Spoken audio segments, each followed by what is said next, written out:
Hi, everybody. Welcome to the Virtual Lost Podcast. My name is Julian. I'm here with my good friend Robert. How are we doing, my man? Doing good, doing good. That's good to hear. I have a hypothetical for you. A hypothetical. Hit me with it. Yep. I saw a Hungrybox tweet, and he put up the question. There's 4 consoles. Okay. Delete one and its entire game library from existence to save the other 3. Okay, this is an entire game library that we're This is a big topic. The whole thing is just delete. Yes. It's just, yeah. All the games on it wiped. Never. This backspace not even on exist. the whole library. Whole catalog. N64, GameCube, Wii, and Switch. Okay. I have my answer. I have my answer as well. All right. Let's hear yours. Or we should say it at the same time. All right. On 3. Okay. 1, 1, 2, 3. Wii. Yeah. I'm sorry, but it's just the Wii on that. There's a correct answer. Here's some context so you don't think I'm out here tripping. I remember waiting to get the Wii in 2009. I think it was 2009 when it came out, or was it 2007? I think it was like 2009. I remember crying because I couldn't get a Wii because it was so hype when it came out. It was like now with the PS5s. Like no one could get a Wii. And for some reason my dad had a friend who was like stocked up on Wiis, and he gave him one, and I actually got it for Christmas. And I was the happiest kid I've ever been. And I played my Wii. I like destroyed my Wii of how much I played it. But yeah, to be honest with you, the games were all right. Yeah. I think Mario Galaxy is probably one of the best games on there, in my opinion. Mario Galaxy. Yeah. I think Xenoblade is originally Xenoblade. on Everybody there. says Xenoblade. I've played a little bit of the remake on Switch, and I'm like, there's a lot of quests. Wii Sports. Wii Sports was literally like the most, I think, top selling game of all time or whatever. Well, it came with came with a console. Yeah, inflate the numbers of it. But people also bought it like once they stopped doing that. So it's kind of crazy. I saw some blasphemous shit though on that tweet though. People saying, the one that I never saw mentioned was the Switch. I saw people mention GameCube, and some people would mention 64 and Wii. Yeah, I know. The Switch is like, I don't know. I think the Switch is one of Nintendo's best consoles. I think. Mm-hmm. I think it is. GameCube. I remember seeing that. I was like, and the reason they're saying was it had a bad library. I was like, excuse me. They said they said it was carried by Melee. I was like, you have such a narrow view of what the game. You ever played Super Mario Strikers for the GameCube? All right, man. Super Mario Strikers, Mario Party 4 through 7 are on there. Pikmin. People out here disrespecting. Yeah. All right. Wind Waker. The Wind Waker. Metroid Prime. Okay, that was another thing. One of the people who mentioned Wii over GameCube said Metroid Prime 3 was on Wii. I was like, what about Metroid Prime 1 that was on GameCube? And now I want him out. Yeah, nah. I want him off Twitter. I want him banned. This one was the hard one for me. Yeah. How about second? If you had to say the second one you take out, because I know mine already. Yeah, I think I know my take. On 3? 3, 1, 2, 3, and 64. Yeah. You go back. It's because if you go back, it's not as great as you remember. I have an N64. I went back recently. A lot of the games have been improved since then. That one, it's for me. Like I have not extensively played GoldenEye, which is one of the it's like big games for it. It was early 3D. The only thing that would be truly tragic is losing Mario 64. That's the one game that it's like Ocarina of Time. Sorry, Ocarina of Time. Majora's Mask. I don't know. I couldn't lose in Mario 64. Mario 64 is such an important part of my life. I don't know. Someone said Sunshine was better than M64 Mario 64, and they're like, "You're on some shit." You're tripping, dog. Yeah. It's a fun game. I love Super Mario Sunshine. I grew up with Super Mario Sunshine. I did not grow up with Super Mario 64, but Super Mario 64 has, like, I think since I was like around 15, I think been a really important part of my life. Yeah. But like towards the more beginning part of my life, since I was like 10 or whatever, I started playing Sunshine, and I love Sunshine, but it's objectively, it's not as like definitive of an experience as like Mario 64 is, for sure. 100%. Mario 64 is just like this perfect platformer, I think, in my opinion. Yeah, I wish the controller was better though. Damn, that controller. Dude, what are you talking about? That controller was unique. Well, at least it went from that controller to probably one of the best controllers of all time, which is the GameCube controller. GameCube. Yeah, that controller is legendary. It is. They need to like really like make one of their like new controllers like a redesign of that controller. The Pro. Like a Pro controller that kind of looks like like a game controller. That would be sick. Bring back the was it the Wavebird or whatever? The Wavebird, yeah. Yeah, I had a Wavebird. I don't know what happened to it though. Same here. Yeah, I think it like broke. I think that's the thing. If you had a Wavebird, it's just one day it's just not there. Yeah, it just doesn't exist anymore. Our cousin takes it or something. You know what I mean? That's how it is. Yeah, 64. I just like the library wasn't as. I don't care for the library as much as I do the other one. Because in the Wii's, a lot of the Wii's. The Wii was the an easy library one to was take a out lot of shovelware. Yeah, but for me, it's like the hard decision is which one would I leave left between GameCube or Switch. That is a hard decision. Mm-hmm. That's the one where I don't know if I could make a decision because like those taking out Wii then 64, easy decisions to make in that order. Mm-hmm. But the last one. That's tough. Pikmin, GameCube. But Breath of the Wild. I just finished SMT5. I still need to play Catherine Full Body. Metroid Dread just came out too. Yeah. These are solid games. But I'm gonna wait till it goes a little bit on discount. Mm-hmm. If it ever goes on discount. Mm-hmm. That is true. It's true because like Nintendo games? Like recently I've noticed this. I follow a Wire64 or whatever. The guy that puts all the discounts on Twitter. Everything. Yeah, he posts everything. Bless his soul, by the way. Yeah, he is a true patriot. Oh. Yeah. Keep going. Okay. I was just gonna say that I've noticed that like it's literally like a month after they come out, like they're like half off like games nowadays. Like they get at least like a 20-30% discount. Like literally like a month after they come out. Are you sure it wasn't because of Black Friday and everything? I mean, maybe, but I mean, Black Friday was already like a week ago, and I was already seeing deals like today on like what game was it? I think it was like Deathloop or something. Was like already like was like already like 50% off or 30% off or something like that. I will say they keep up some sales for until Christmas. Yeah, maybe. And then the one thing I have noticed is there's a lot of sales that go on, but I hardly ever notice Nintendo's that's the one IPs that never goes don't go on sale until like a year or two after. They're barely doing discounts on the what was it, the Link's Awakening, the new version of Link's Awakening, the remake. Oh really? Oh shit, that's on sale. I might have to. I do kind of want to get it, but they're barely putting it on sale now, and it's been like 2 years or something like that. Mm-hmm. It's pretty crazy. Yeah, no, Wario 64. I went on the I follow him on Twitter, and I don't know why. I like checked it. I checked it randomly, and I mentioned before weeks ago that there's a vinyl that I missed that I really wanted. It was the Valhalla vinyl. Right. And like while I was just scrolling through his stuff, I saw that he retweeted that Fangamer, was putting out stock on it the next day. And so I luckily copped that. I copped that. The vinyl that I'm missing. Mm-hmm. True. Speaking of copping things, I've bought a few things, and you have too. We both bought a few things. Omocat. We talked about it for a couple of weeks now. It was the Hololive X Omocat collaboration, and honestly, most of it was a little too loud for me. Was a little too anime loud for me. So I don't really enjoy clothes that are a little bit too loud. But the one I did really like was the Kiara sweatshirt. It was it was a hoodie. And that's the one I bought. I didn't buy it. Yeah. I'm excited for it. Yeah, it looked nice. I liked her line a lot. I thought the KFP shirt was a pretty solid meme. Yeah.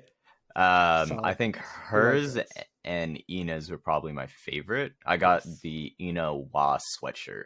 Yeah. And that's the one I'm excited for. But like I like a good diverse mix of some loud designs for the people who want to I mean, there's people out there.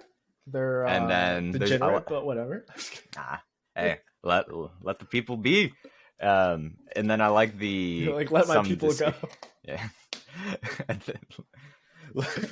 then I do like the discreet, some discreet or kind of just subtle designs too. It's a good. I would just like the mix for the audience, and I felt the WoW one was kind of a sleek. I like the color mostly. I like lavender, so it was kind of that decision.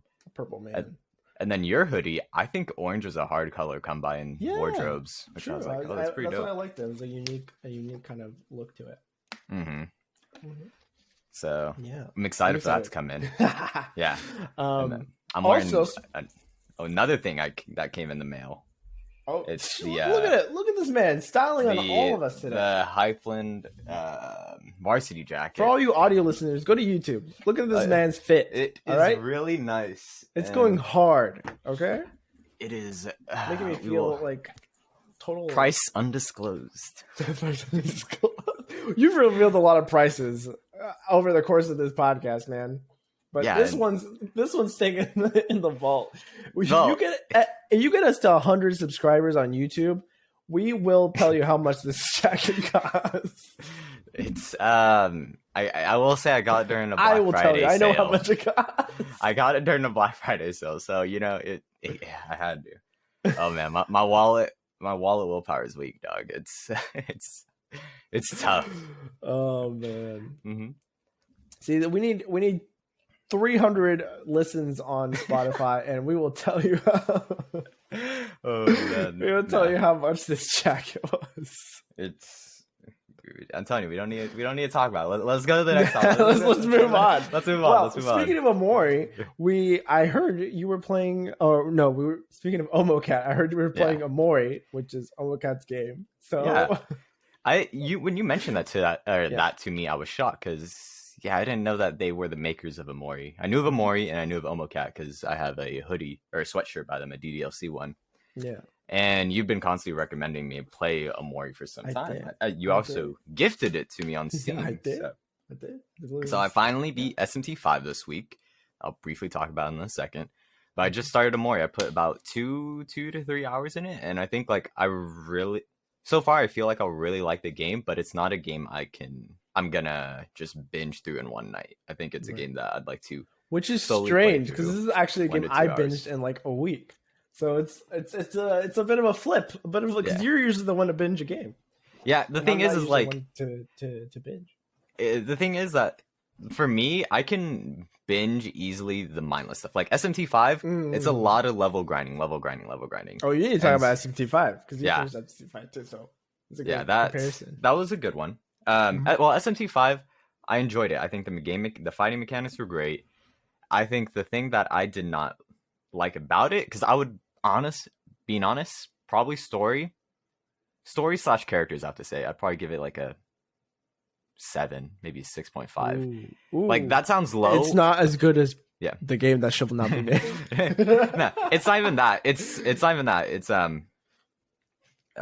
also, when I say 6.5, people would think that is like a D or like 5 is an F, but no, like I like actually using the 1 to 10 scale. Right. Like, people never say 1 to 5, but those are valid numbers.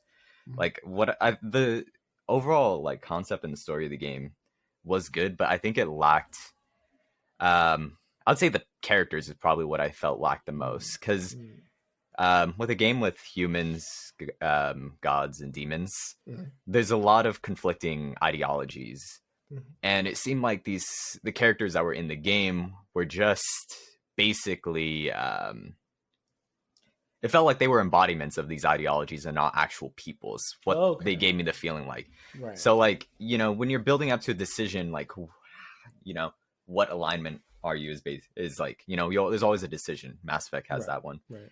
And that one, the green line, it was like choose green, blue, or green, blue, red, and it's like, what am I doing? Yeah. Now this one, I was just like, there's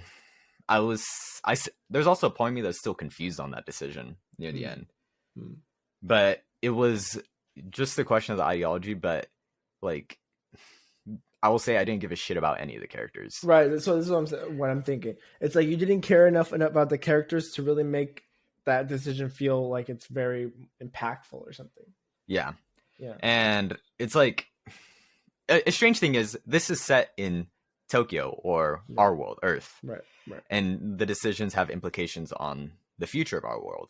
And there was a weird disconnect where I didn't really feel any connection to the world. Maybe it would be a different it'd be a different feeling for people who are in Japan and know these locations. But to me, it just felt like it was so separate that interesting. Like there wasn't really world developing, because like in a state where it's Earth, you normally wouldn't develop the Earth or develop our world or the setting, I'd say. Right. But I just felt no connection to the world. I'll be honest, I just felt there's side stories where I felt better, like more interested in those, in like some characters on that end than anything in the main story and some of the main characters. Yeah, that's sad. But it might just be me. I just felt like it kind of lacked a human aspect. That's actually a good. That's actually a point I'd say. Like, is it faced personal? No, kind of shut the fuck up. That was a pun. Because it's a focus on gods and demons, and there's humans also in the mix, but I don't feel like the humans were well illustrated. Just on my end. And there was one character that I thought was really well done, but there's always the person that has the the change in personality. Yeah, okay. Boy basically flipped. Oh, okay. I think I know where you're getting at, but yeah, and then he kind of he lost what I liked about him, and he just became the embodiment of one of the alignments. Okay. Yeah. I see what you mean. Okay. Yeah. Interesting. But yeah, still good game. But for mechanically, why you liked it a lot? Right? I liked it a lot. I would still give the game like a 8 probably. But like story wise, it's when it gets drawn down, combat mechanics goes up. Right. You can tell where the focus went on the design aspect. No disrespect. No disrespect. No, I mean that's probably what they were. What they were going for was like really tight, probably mechanics. Probably. I'm very curious. That's what an SMT is known for. I'm very curious on Nocturne, is if Nocturne's like that too. If it's like it's all, it could also be that it's a focus on the main character more so. Right. Because rather than everybody else. Yeah, rather than everyone else. Or maybe everyone else is just filler. I don't know how Nocturne played or the previous SMT games played, but yeah, I didn't really give a shit about anyone for the most part. Okay. Very blatant, but okay. I see where you're coming from. I think you will have a very different experience playing Amori. Personally. Yeah, Amori, I'm already enjoying some of the characters. All right, good. Speaking of people's personalities, Robert, I need to know, because I didn't have one of these because I use Apple Music. Yeah, I need to know, how was your Spotify Wrapped this year? Because you are, if you don't know Robert, he's actually big into music. Robert is huge into music. I feel like you experiment a lot with music. I experiment a lot less with music. I think I admire your music taste. Let's just say that. So, what was Spotify telling you about your music choices this year? Yeah, about that. No, I grew up listening to a lot of music a lot of music genres. Grew up listening to like Motown, 90s R&B and rap. There you go. And then like when I went to high school, I started going into old rock and like 90s rock. What are you talking about old rock? Like, what do you mean? Like, we'd go into Led Zeppelin, CCR. Like we're going into just there's a lot of music genres that I missed out in terms of time period. And then it was just like adding those as I continued finding new music types, because there's a lot of good music that came out in the past, but this year you ever listen to Spotify Wrapped? You ever listen to Eminem? Yes, the greatest rapper of our time. I that's debatable. I do know who he is. But yeah, no, Spotify Wrapped called me out on some of these things. I can't. Yeah. Being roasted by Spotify Wrapped. Yeah, no. Okay, first of all, there's a thing called Audio Aura, and it was like interesting. Is this the first year they do this? I haven't heard of this. Audio Aura is a new thing. Okay. And they said they put two two types of adjectives to describe your music taste. Like for people, it was like mood maker and like bubbly and stuff like this. Mm-hmm. I got happy and nervous. And happy, I can see. The thing is, what the hell is nervous? Like, why would they even put that? I feel like that's such a weird thing to put. It's a weird thing to put, and it also makes me have the question: is it like? There's two ways to think about it. Is it like nervous, as in I listen to calming music that you would listen to when you are in a nervous state? Yeah. Or is it like nerves-inducing music, like anxiety and driving music, like where you're just a high BPM boss music, which I can also see. Yeah, you have like the music at the when you're running out of time in a Mario game. You know what I mean? Like Breath of the Wild. Breath of the Wild when the Guardian starts tracking you and you're just like fight or flight mode. Is it like that kind of music, or is it calming music? Because I have music that I think can fall into both. Because the video game music puts me into like boss battle type things, and then everyone needs a chill out playlist, like my sleeping playlist at times. So it could be. I'm still trying to figure out what the hell that means. And then the other thing that it told me was my top 5 music genres. It's kind of skewed right now. Normally it's a bit more rounded, but so first K-pop. What we're feeling this year. Yeah. Okay. Yeah. First K-pop. From we haven't talked about it recently, but I remember the first 10 episodes of this podcast. We had a dedicated K-pop section. So I think I understand this. The thing is, I won't say I'm not actively looking into K-pop music right now, but I still have a good because you're mad. Good playlist right now. Broke up. Yeah, I'm sad they broke up, but I'm in a gaming mood right now. That's true. Gaming is popping right now. I agree. Second, Toho. Surprised because they only put Toho music like in the middle of this year. Like it's a whole bunch of the Toho as a category. Albums. They've only had it as a category for the. No, like their libraries weren't up there, and most of them weren't. Wow. Like Shibayan Records, which is like a big one, that got put up like midway this year. I remember because I was really hyped about it. Third, J-pop. Fourth, video game music. 5, dance pop, which I think goes very much into the Toho / J-pop / K-pop. It's basically like a just one group. Yes. Of like music. Yeah, I guess that's the best way to describe it. It's degenerate gamer. Like normally it's a bit more rounded. Normally I'd see hip hop, rap, maybe rock. Hip hop, but no, it's just all there. It's all laid bare. Yeah. It's like I don't know what to say about it. I just look at it. I'm like, yeah, this is a thing. This is my 2021. Mm-hmm. And you touched on how gaming was like big this year. Like gaming is just like there's a lot of good games coming out. Yeah. There was some exciting news that is actually, if it comes true, I'm super excited for it. And that is the PlayStation Game Pass. Oh yeah. I'm super hyped for this because I think the one thing Xbox has right now over everybody else is Game Pass. Is their their service of like being able to have this large like kind of Netflix of games, right? Mm-hmm. If PlayStation takes that and combines it, this is the rumor of what people are saying, they're combining Game Pass with the Nintendo structure of having all their old games into like this one like on-demand service of like playing games. It's over. It's like it's so huge. It's like having all of the PlayStation 1, 2, 3. Like I think it was people have been saying 1 and 2 and 3. I think. Yeah, and they said I think 3 was on a second level subscription model. I think was what it was. Yeah. But that's solid. Drinking card. Well, if we had no. I'm saying, it's just the libraries that they have are just. What if they have Drinking Card 3 playing at a good frame rate? I don't think that's possible, man. I still have my PS3 and I have Drinking Card 3. I say Drinking Card. I still don't know what it is. I don't know. But if that was, we're out here playing Ratchet and Clank. We're out here playing what else? We're out here playing like Final Fantasy X, Persona. Oh, dog. The Uncharted games. Uncharted? Kingdom Hearts.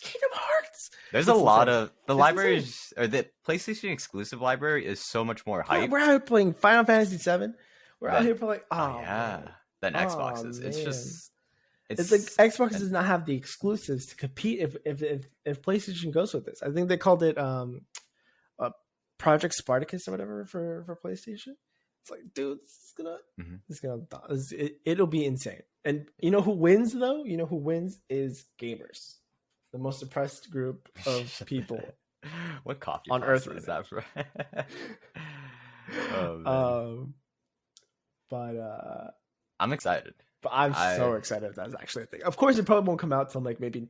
I mean, if it came out, I would be surprised if it 2023. Yeah, I'd say 2023 is possible. 22, I would be shocked if it came out. Shocked but excited. I'd be open to it, but yeah, I'd be shocked if it came out in 2022. But also, I think that this is like would be a new version of PlayStation Plus. I think that's what I've heard. Yeah, because they had PlayStation Now also, which was like specifically PlayStation 3 games. So I think it's kind of like that is the second tier model where it's like all in one. Yeah, it seems like first level is like PS1, 2 games. Yeah. Second level is like PS3 included. And I don't know if there's any more beyond that. I don't know about the PS4 library, which I don't remember if there's too many PS4 exclusives. Try to remember. Is Horizon Zero? No, Horizon Zero Dawn, isn't it? I think you can play. Can you play disc? Can you play PS4 discs? Oh, Horizon Zero Dawn is a PlayStation exclusive. Yeah, I believe, unless it came out like at a later date. I know it. Oh, but you can't. I think you can't play it on disc. Like you can just play the PS4 disc on PS5. I think. Oh, okay. Yeah, so I doubt that they'll do that. I doubt they'll include PS4 titles. Yeah. But yeah, that would be stupid crazy. Yeah. I'm excited. I'm really excited for that. That was like something when I saw it, I was like, oh shit. Yeah, that's huge. A good time to have a PS5. Yeah, it's a good time to have a PS5. The sacrifices that were made were worth it now. The bomb threat. The bomb threat. Go back to that episode. That was a good episode. Right? That was a solid episode. That story is freaking hilarious. That was a solid story. Oh man. Oh man. If we haven't posted that story as a separate video on the YouTube, we need to. Okay, I'll go back and do that because that story is fucking funny. Speaking of which, I think it was today. Also, we had some big pieces. We had 100 Thieves back at it with another collab. It was with Halo Infinite. They put out a clothing line. I will say, I was not too crazy on I described it. I'm sorry. No disrespect to the designer, but I saw it as like a red bubble, like damn. Basic design. I mean, it was like nerdy loud. Like I said, like we were talking about, but it was just like, I don't know, man. I wasn't feeling it. Like that's like 2010. I would wear that to high school. You know what it gives me vibes of? What? It reminds me of when you buy a limited edition and you get the art, the concept design book, and those were like just copy and pasted on it. Yeah. That's kind of what it. Because there's some that were I like the energy sword being on there because that's Halo iconic, but a lot of the designs I'm not too wasn't too fond of. No, I wasn't feeling it. But I was out here 2015 gamer. Oh, yeah. So usually they're known for more like style, like streetwear style. Like I don't know, I wouldn't see someone.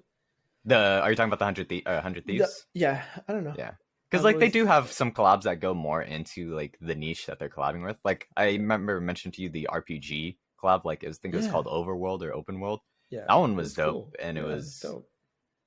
A little bit more creative. I don't know. Yeah, I don't know, but.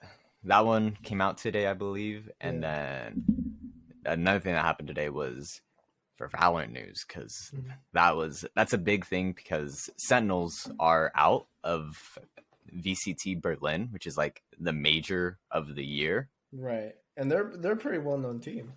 They were the favorite. They were like one of the heavy favorites, and they lost. There's a storyline, so I'll go kind of like in chronological order because like it's not just them losing. So. There was a team that I forget if they were playing Sentinels or if they were just playing a team. The Brazil team, they got a game like basically redacted. I don't know if they count as a loss or they have to do a redo, because there was a cipher cam exploit where the camera could see them and like can see the enemies, but the enemies couldn't see where the camera was. Like it was at a weird angle, and it was a known exploit that caused them to basically forfeit that game or that map. And so, you know, they kind of got clowned on a bit, and one of the people on Sentinels, Zoms, said, I can't wait to play your shit region again, like during this banter. Dang. And, you know, the Brazil fans are very vocal, and it kind of was like creating a lot of discourse. And today, they Sentinels played Crew Esports, an Argentinian esports org, and they got beat 2-1 in a very really good set of games, and just all of South America and Latin America just like came together in that moment. To clown on this man. Yeah. Dang. And the guy was pretty funny about it, because he's like, you know, post all your shit talking under here, or comment all under this tweet. And so I think it's a good sport about it. Yeah, no, I think it's all in good fun. In terms of esports trash talk, I will say shit region is a little much, but you know, I will say that I think it might be coming from, since it's coming from NA, that's kind of normal, because when I think of NA in League, like all of the major regions are like successful regions, because NA is a major region but not a successful one. EU, China, Korea, they all clown on NA as being the shit region where people go to once they just want to successful players just go there when they want a big cash grab. Right. Funny enough, that's the exact same way people think of NA in soccer. Yeah. In Major League Soccer, that's you go to USA to get a check and retire. Yeah, and then since Sentinels lost, they started bringing back the League of Legends memes. NA meaning near airport is speedrunning the tourney.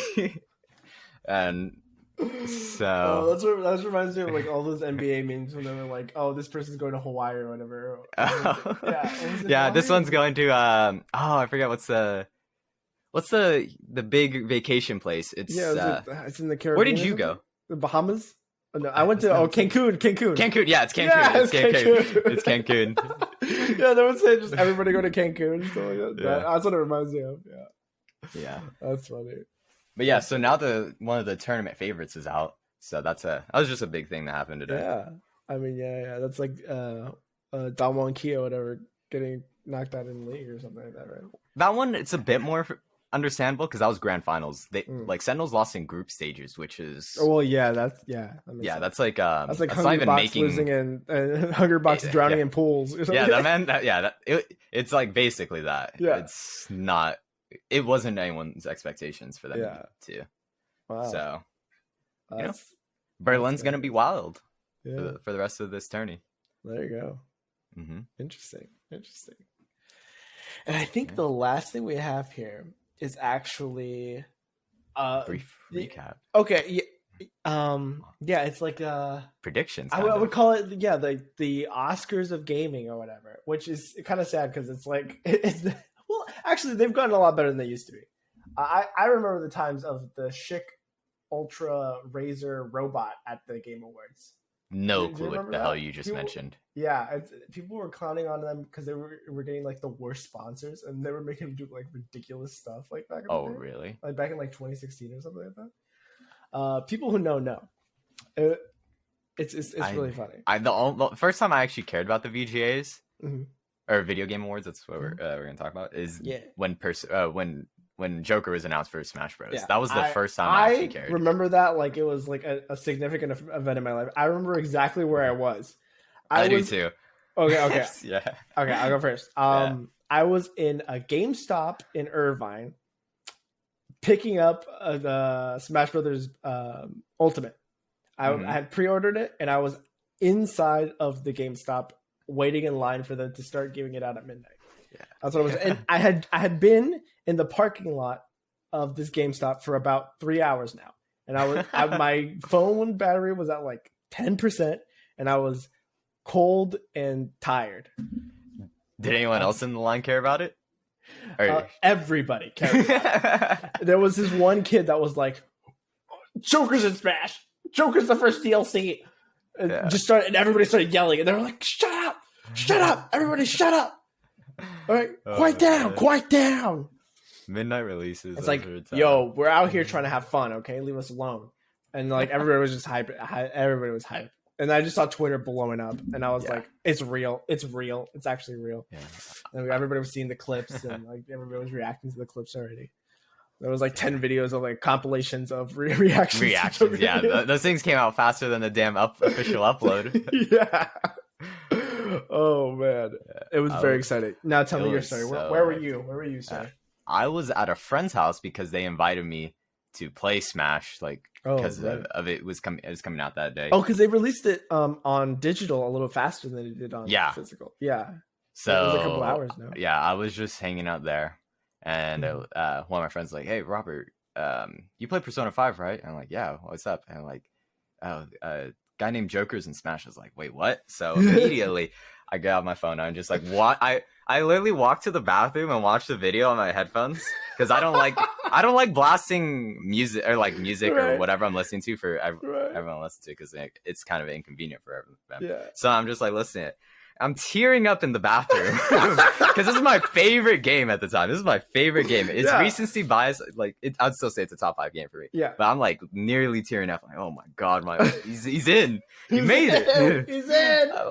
We made it. Oh man. And it was just it was a great time. And then I remember after that, like just going to my friend's house and then playing Smash Bros. Mm-hmm. And that's when I like figured out my first main was Samus. As a degenerate. Interesting. I picked up a whole bunch of fucking degenerate mains in Smash Bros. Yeah, I remember going to coming back from picking up the game and like just plugging it in, and me and my roommate were just cranking out all the unlocks. The unlocks. We did that. I think we did it in a night. We got all the unlocks in a night, which was difficult because, as you remember, like the computers. Like day one, where like everyone was like, "Is this a real person playing on the other end?" Yeah. They had. Is this game always online or something? Like, they had some devs crazy playing? Bots. Like Palutena was a tough one for me. Yeah. Like, as the boss. Yeah. It was fun though. Yeah, we had an exploit. Oh, there was an exploit where you could like, I think it was like, you cancel out as soon as you go into like, you go into a game. You cancel it out, you like go back to the home screen and then go back in, and it counted as a game, and so you could get the characters faster. So we just did that. We grinded it out in a night. It was insane. Mm-hmm. It was insane. Yeah. Well, let's go back onto the VGAs. Oh, the VGAs. I just remembered about the. Yeah. So yeah, we just had like picked a few of the topics that we thought were a couple of the notable ones. I think there's notable. Few. And then also we filtered based off ones we're knowledgeable on, because there are some notable ones that we like. They're the game library, we just hadn't played any of them. Yeah, exactly. Yeah, but like content creator of the year, I knew nobody. Content creator of the year, I knew the first two. Yeah, I knew Dream and Fuslie because she like does stuff with OTV or something like that. Mm-hmm. But yeah, the other ones I really don't know. I'm not. I think there were more YouTubers because I didn't even know them as Twitch streamers. I didn't know that. I didn't know them. You put up a good point. I was shocked Ludwig wasn't not in there. Ludwig, he did the subathon this year, and it was like that was a huge thing. I don't know how he didn't get in, but whatever. Mm-hmm. Yeah. So he was probably too short. He probably didn't meet the height requirement. Oh my god. I still don't understand how that one's a meme. Like that's the oldest meme. That's the oldest Ludwig meme. Yeah. I don't know where it started, but yeah, that's the oldest Ludwig meme. Yeah, because I was there like when I first hopped in. It was already like a joke within the community. It was the man's short, even though he's like he's 6 foot. He's 6 foot. Yeah, he's short. I don't know what the hell I am. But yeah. Anyways, that's the kind of thing we're gonna do. That's our list. All right, so what's the first one? Best art direction. Best art direction. The games are The Artful Escape, Deathloop, Kena Bridge of Spirits, Psychonauts 2, and Ratchet & Clank Rift Apart. Yeah, I think this goes to Psychonauts. I think that's like a very inventive like style. It's not a new game, so like this is a sequel, but it's still like it's very inventive, very creative.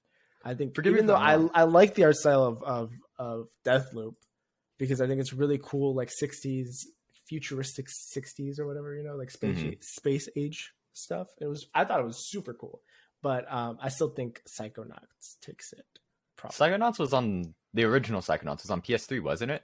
It was on Xbox. On Xbox? I think it was an Xbox exclusive.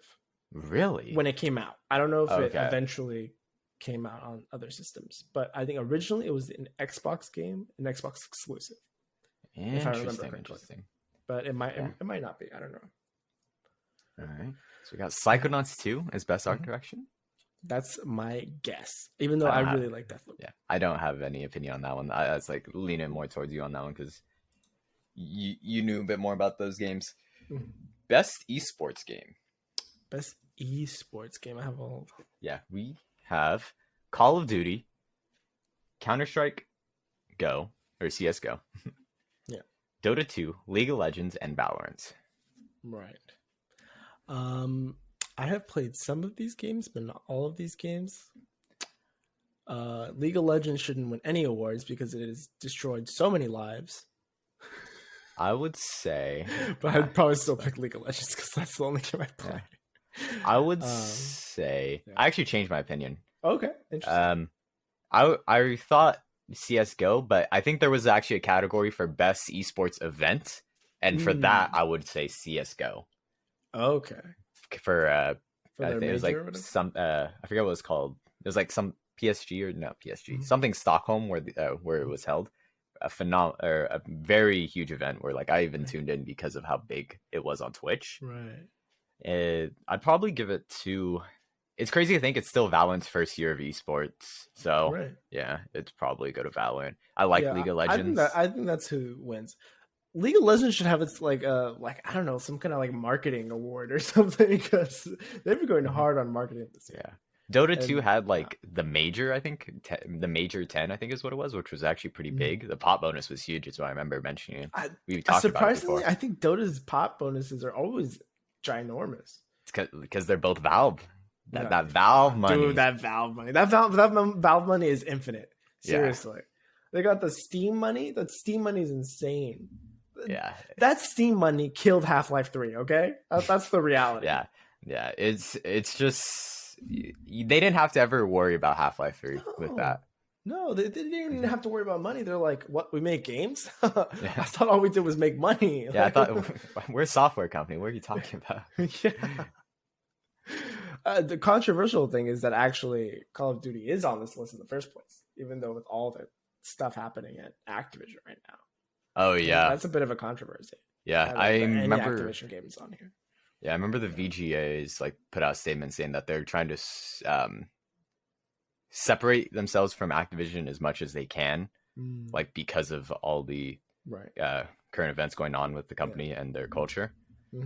But they said they were still keeping the games that were made by them on here. Because like the thing is, like one of the people for the VGAs on the board, like board of directors, is in Activision, and I think it's normally one of their big sponsors too. But they're trying to separate from that entirely. But they are still putting the work of the creators in there. Yeah. And all I gotta say is, for the sake of any individual, I hope that Activision doesn't win, because I cannot imagine being the person who has to accept the award. Truly. Thank you. Yeah. I'm not gonna say anything else. Yeah. Valorant. Yeah, I'd probably go to Valorant. They had Reykjavik. They're having Berlin right now, and it seems like they have a good infrastructure right now for their. We'll see how it changes within the next. This is year one for them. This is year one. Yeah, exactly. Yeah. Best RPG. Oh, this is our category, man. This is my category list. I love RPGs so much. This is Cyberpunk 2077. Why? Monster Hunter Rise. I have not played Monster Hunter Rise, but a lot of people I know like that game a lot.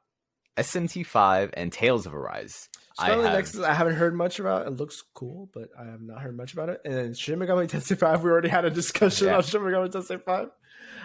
And Tales of Arise was a game I'm playing right now, which I love a lot. Honestly, that game is so deceptive. When you start playing Tales of Arise, you think it's like, oh, I thought it was like, oh, this is gonna be so easy. Like this is I'm goated at this game. Like I'm about to destroy everyone and just be press A to win. But you soon realize that this game will destroy you if you're not careful. I spent, I think, a good, what was it, like 2 hours on a boss because I didn't take enough. I didn't take enough supplies into the boss battle itself, and you get like no money. You have to be so conservative with money because they're barely giving you enough money to buy items and stuff like that. It's like you actually have to be really strategic. It's a lot of you actually like have to be like get good at the mechanics because you have to like really know your placement, and you have to realize the placement of your other like characters that are with you because you have to like switch between characters and make sure they're all in the right place so they don't die in 3 hits. You know what I mean? Yeah. So it's very difficult actually, surprisingly. So it's okay. Like most of the normal battles aren't that difficult, but it's like once you get to a boss, like that will like hurt you if you're not careful about it. Because you're not going to have 20, healing items. You're going to have 5. You know what I mean? Do any of your characters have healing skills? Yes, you do have healing skills, but you have them on a separate. What would you call it? A separate like. It's not MP. Yeah, it's MP. It's shared between all characters. That all the characters have one shared MP resource. Oh, yeah. So you usually leave the healing to one character, but that character, I don't know what, like they can't heal themselves. Trash. Yeah. Trash. Yeah, it's insane. But it's actually, the character's really fun. I'm only like a little ways in, so I wouldn't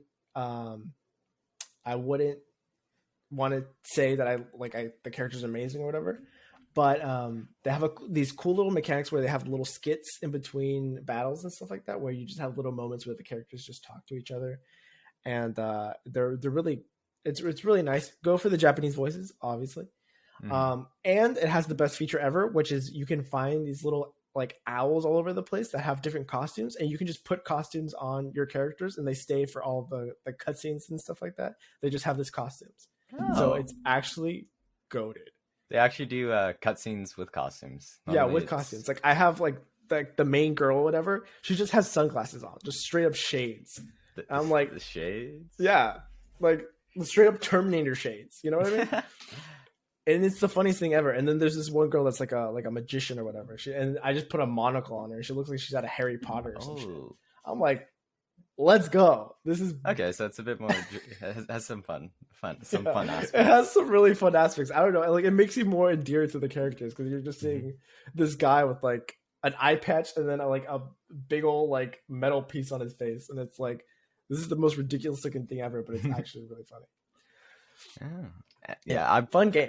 I would probably give it a Tails, even though I haven't played it. Just my enthusiasm. No, because of your enthusiasm and because of the other game. Like SMT5, I say again, I felt a bit empty after I finished it and didn't really feel a fulfillment with the game. Yeah. Like, cause like Nier, I felt empty, but it was like an emotional like weight, like emptiness. This one I just like was like, okay, that was a game. Yeah, and I'm finished. Cyberpunk 2077. I played it and it destroyed my computer. Okay, that one I'm salty about. Surprised it is on here. Yeah, I'm salty that game, that computer destroying game was Scarlet Nexus. I have seen snippets of from friends playing it. It looks good. I did not see much into the story aspects, however, because it was a series we talked about before because it was an anime at the same time its game got released. Did that game 13 Sentinels come out this year, or was that last year? I believe it was last year. Oh, okay. Then it was because I believe it's already great things about that game too. I've heard great things. Yeah. And then Monster Hunter Rise, I do not know too much about. Yeah, I've never been much of a Monster Hunter player. I've heard. I love Monster Hunter World. I played a bunch of it. I won't say originally. I mostly used the insect glaive. Like after I was messing around with the characters, I just stuck with the insect glaive because it was just a fun weapon where you could literally just hop around. Like it was like a unique niche of like not a dagger user or gun user. It was just a fun thing to do. But yeah, I'd probably give it Tales of Arise, even though I've never touched the game. Yeah, I think you will actually kind of like it because you do have to get really good at the game, and it's like it's micromanaging. You have to micromanage a lot. It's pretty fun. I enjoyed it a lot, and it's the reason why I haven't finished Persona 5. Yeah. Oh man. Also, there are times. Actually, no. This Persona 5 Royal minute. I was gonna say something for SMT5, but it might fall under spoilers, so I'll just keep it to myself. It's not direct spoiler, but you can infer like once you're playing through the story what I'm referring to. So. Right. Okay. Best score in music: The Artful Escape, Cyberpunk 2077, Deathloop, Marvel's Guardians of the Galaxy, and Near Replicant version 1.22474487139. I already know which one Robert's gonna say. I brought this one up because Near Replicant. I got that. Simp. But I do have to agree with you. It's beautiful. It's a beautiful score. I do like Deathloops, but no, I will probably agree with you with Near Replicant. I'm actually curious about Artful Escape now as a game because it was mentioned in Best Art Direction and Best Score in Music. So I'm very curious on the creative aspects of it. It reminds me of a more like like an even more cartoony like Life is Strange or something. I don't know. It gives me those Marvel's kind of vibes. Guardians of the Galaxy always has great OSTs in the game in the movies, so I'm just curious about the game.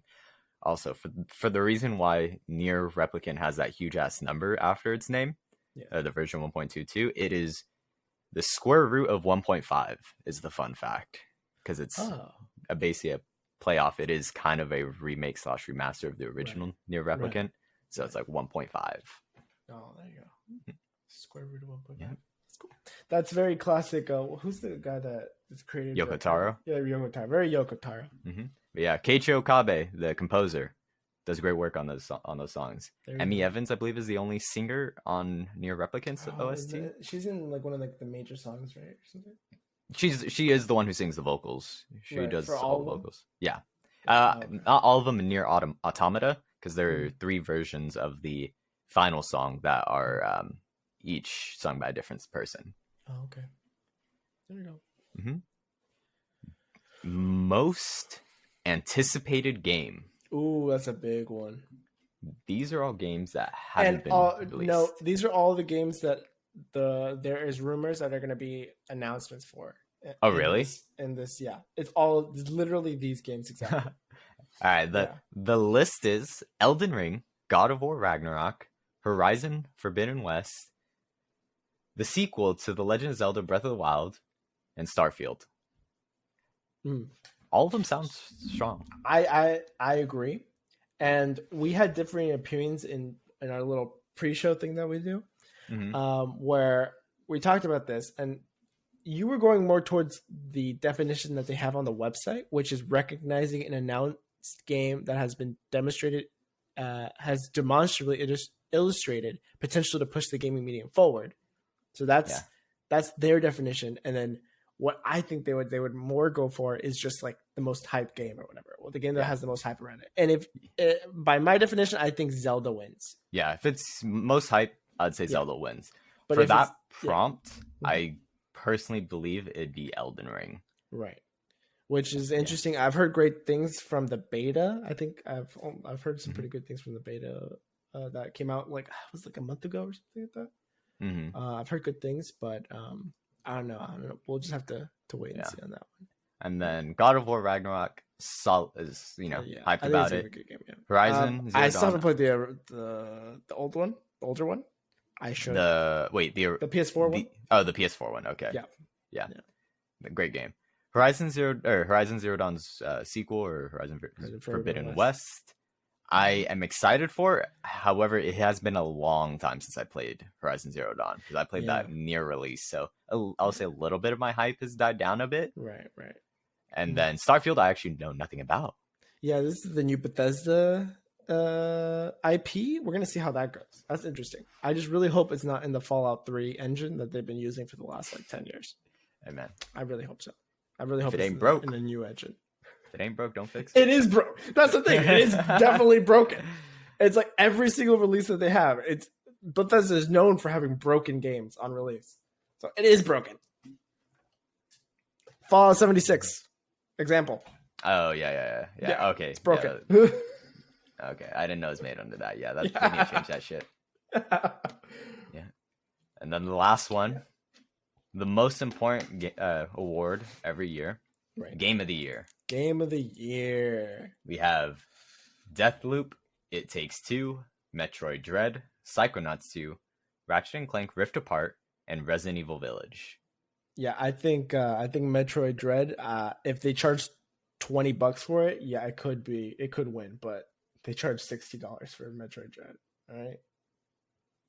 I would say. I think. Are you going off the meme? Yeah, off the meme. Yeah. The old meme. No, I'm just joking. Personally, I've only played one game out of all these, and that was Deathloop, and I liked most of it. I thought it was a really good game up until the end. But I've heard great things about Ratchet & Clank, and I've heard really good things about Resident Evil Village. So I think Resident Evil Village wins off hype. Of Resident Evil hype. Okay.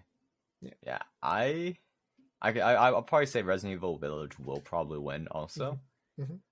I don't think Ratchet & Clank or Psychonauts, I never played them, but I think that, if they are games enough that are good enough to be mentioned and possibly better than the other nominees, but I don't know if they have a following that could warrant them winning. I don't Psychonauts see the VGAs. has a cult. Psychonauts has a cult following. Exactly, they have the cult followings, but I don't think the VGAs would acknowledge a cult following over have they? Isn't it always mostly for the game of the? Has there ever been an upset in the VGAs for Game of the Year? I don't exactly remember. I'd have to go back. I think they mostly go with big hits on probably. them. But I personally like Metroid. Personally, I've heard great things about It Takes Two as well. It Takes Two is a great great game. I've seen a lot of good things about that game. So. Well, what was it called? The company was it Take Two? Tried to tried to sue them.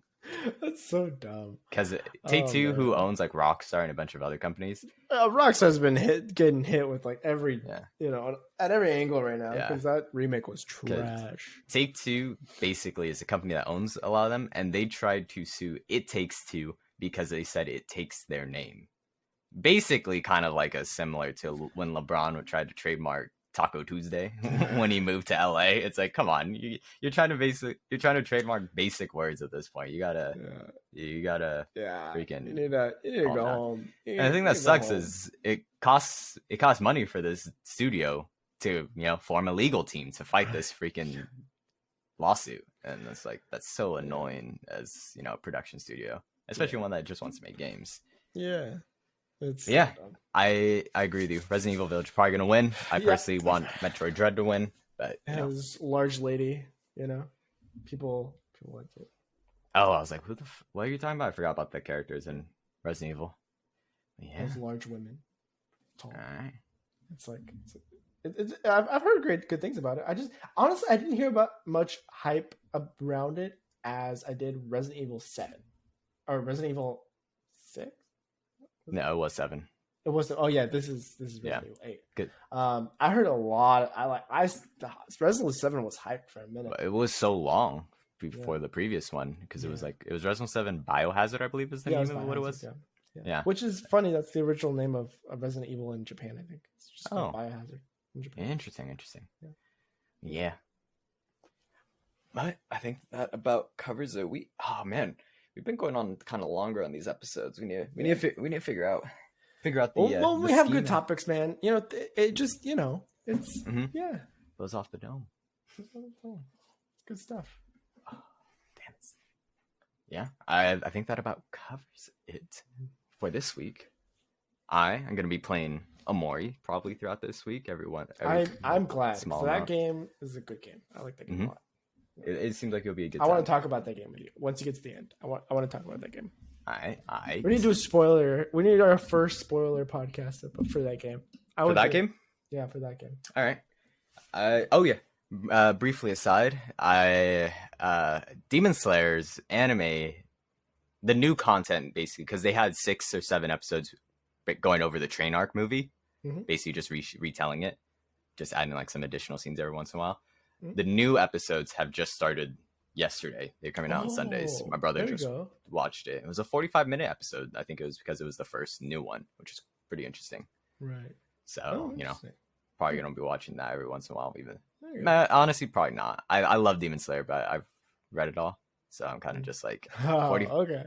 40. That's like 30 minutes I could be playing on a Mori or reading some manga. So I love the series. Yeah, I need 2022 to come so we can get Chainsaw Man. I can't wait to watch that anime. Chainsaw. Even if I read it, I can't wait to watch that anime. I'll still talk about that show. I'm so excited. This has been episode 32 of the Virtually Lost Podcast. Virtually Lost Podcast. Yep. We are...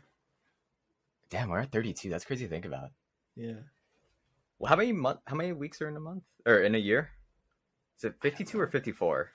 I'm kind of dumb. It doesn't matter. We'll worry about it when we get there. We'll figure it out eventually. Yeah. Anyways. Thank you, everybody, for joining us. See you next week. Bye. Adios.